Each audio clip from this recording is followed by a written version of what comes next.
Hi, welcome to our presentation on Ease Invest. Ease Invest is venturing into new territory, attempting to run a business on cross-communal, cross-cultural and cross-time zone terms. There are a multitude of challenges that come from working in this context. Many of them we'll discuss through this report. However, an initial positive is the relative ease for which these particular contexts can coexist by implementing sound structure and HR practices. India is the next global economic powerhouse due to a strengthening economy and a more robust political standing on the world stage. While Bangalore has also been dubbed the Silicon Valley of Asia and an outsourcing hotspot, making it the right choice for Ease Invest back-end production. Shanghai, the commercial business hub for mainland China, is going through an economic transition also. As a business hub, it lags behind other major financial centres like New York and London. However, it is a global innovation and business centre that influences the whole of Asia. Overall, there are relatively cheap costs in travelling between the two countries. Both Shanghai and Bangalore offer far cheaper labour and material costs, mitigating the expenses incurred in New York and Australia. From an employee perspective, the challenges with the company's transition to a global entity have the potential to be costly and detrimental. It's vital that Ease Invest can acknowledge the cultural differences that may impact on the operation in each country. Odrzejek, Zatur and Peljan call this cultural competency, and they explain that corporations must understand their employees and must respect and support and encourage different cultural practices and behaviours. The challenge for management is that they then need to ensure that the values of the organisation are upheld across each office, and that there is a strong ideal that ensures that each team is working towards a common goal. Relationships are the key to securing the preservation of the culture within the corporation. Concessions within the budget should be made to facilitate those connections. Great companies such as Flight Centre are known for their international offices coming together each year to have fun, foster a positive culture in the organisation, and to ensure that the values of the culture have some level of consistency across the world, inevitably laying the foundation for future success. Management must play a fundamental role ensuring that communication and teamwork become the cornerstones of the company.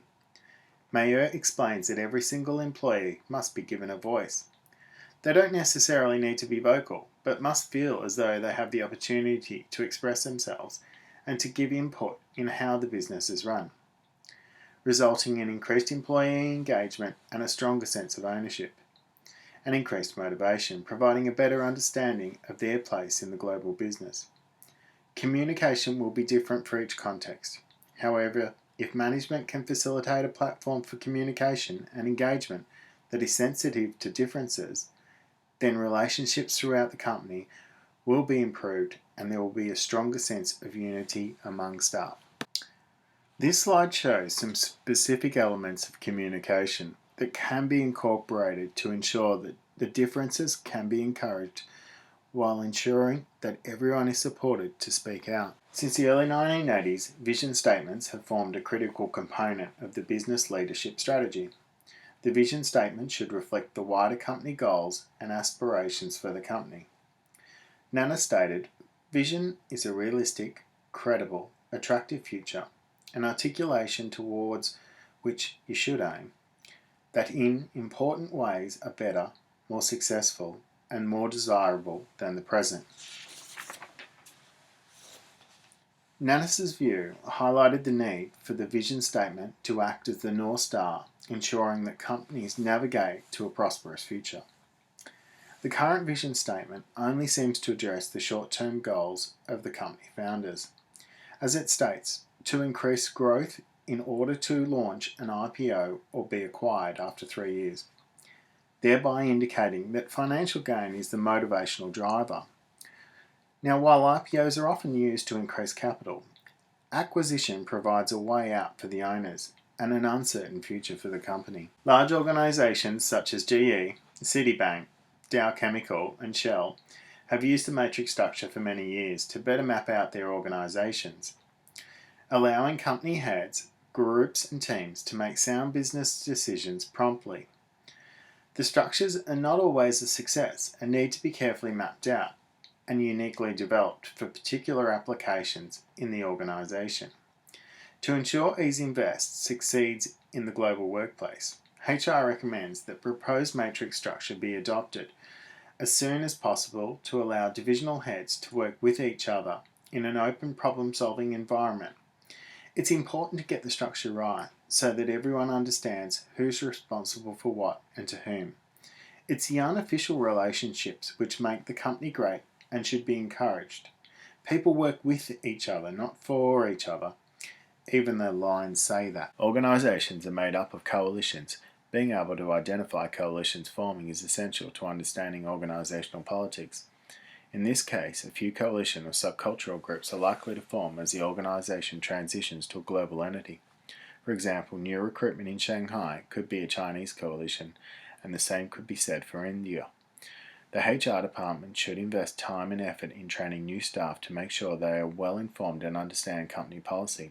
At the same time, for officers in India and China, as these departments are functional departments, accuracy and efficiency are a priority for EasyInvest. The board, therefore, should apply bureaucracy rule, that is, establish a set of rules and procedures based on written word to make sure these departments act in the best interests of the company. It's important for managers to develop a positive work relationship among different departments and be supportive, fostering a cohesive environment instead of autocratic top-down management structures. However, similar to many great innovation companies like Google and Apple, the innovation department in Melbourne needs to stay creative and would benefit from the direct democracy approach. HR and managers should consider the direct approach, therefore allowing technologists the opportunity to have a say and participate in decision making. HR is pleased to provide a number of recommendations that we feel is vital to the success of the globalisation of EasyInvest. Communication will be a vital link that drives the success of the business. Face-to-face is proven to be a rich media channel, but won't always be practical for the teams. We would recommend a period of secondment so that staff can interact with colleagues. For instance, a back-end India team member could work with R&D in Melbourne on a particular project, and not only just getting involved in a team building exercise, but engaging in a real challenge and growing a greater team. Building on our first recommendation, we suggest opening up the lines of communication. Skyping, video conferencing, and email are all great ways to communicate and all carry our endorsement. The company would also benefit from a social media channel. Tech giants such as Nokia have been using internal social media since 2008.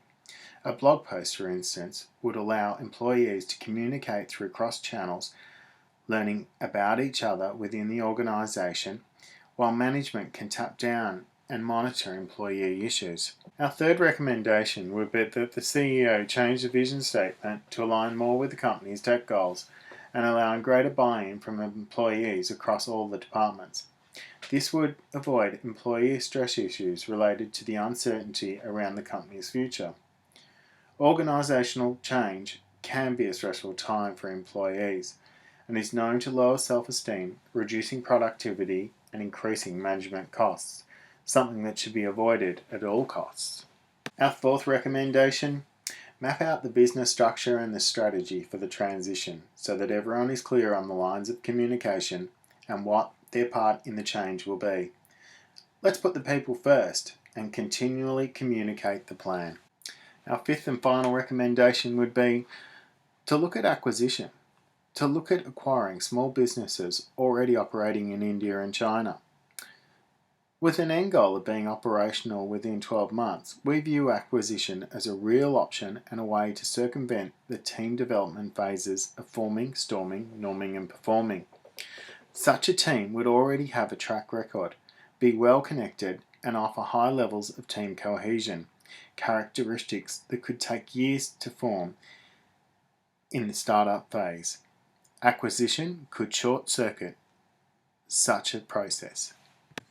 The HR budget for the coming year should consider the following: increase in international travel, increased HR staff members to match the business expansion, professional services to assist with the implementation of the company policy, training allowances for new and existing staff, and upgrades to the HR management system. It's been our pleasure to present to the Board today, and we look forward to the challenge of implementing the Board's globalisation strategy. Thank you very much.